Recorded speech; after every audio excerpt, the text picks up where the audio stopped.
So much, I think for most people, either their number one Ishiguro book tends to be Never Let Me Go or The Remains of the Day. So that's kind of why I went into this as like my second book by this author, because it is such a beloved book by him. Sorry to throw you off here, but so what was the main difference between the two? Why do you think they are? So they're very different. Like the Remains of the Day is, there's nothing really there's nothing sci-fi about it. Like Never Let Me Go, I think, is definitely more I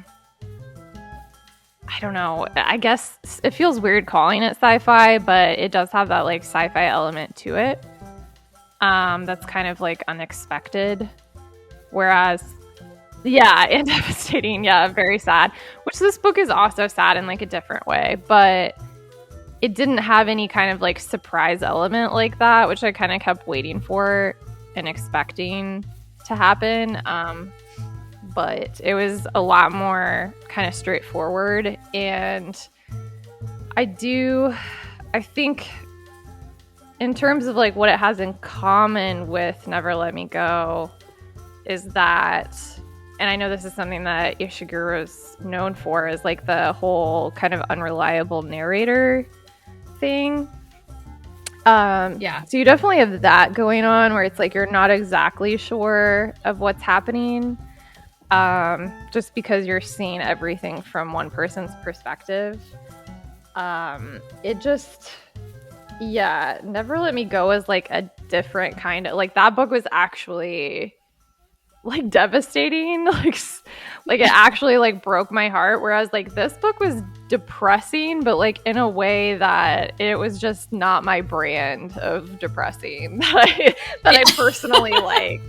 It was more like, hey, I wasted my life kind of doing this job that is meaningless, and that's fine. It's off-brand.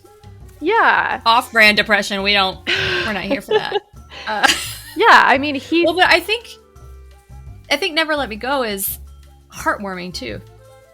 It's like devastating and heartwarming, and it's a bizarre mashup of feelings. So, I mean, he's an excellent writer, so like you can't fault the writing here. Like the writing's definitely great, and I appreciate like what he was trying to do. Like, I think the takeaway was really, showing the regret that comes with living a life for someone else instead of living it for yourself, which I guess you kind of get those sorts of themes like in Never Let Me Go, and also in the other book that I'll be talking about, like his latest novel. So that's obviously like a trend that he really likes to focus on, like this whole kind of, making you think about the meaning of life, basically. And for me, when I was reading this book, it reminded me of like one of those cheesy entrepreneurial quotes that says like building your own life, or build your own life or someone else will build it for you. Yeah. You know, like on like Pinterest or Instagram. And we know how I feel about that shit. I am not here for any of that. You're not here for the hashtag girl boss.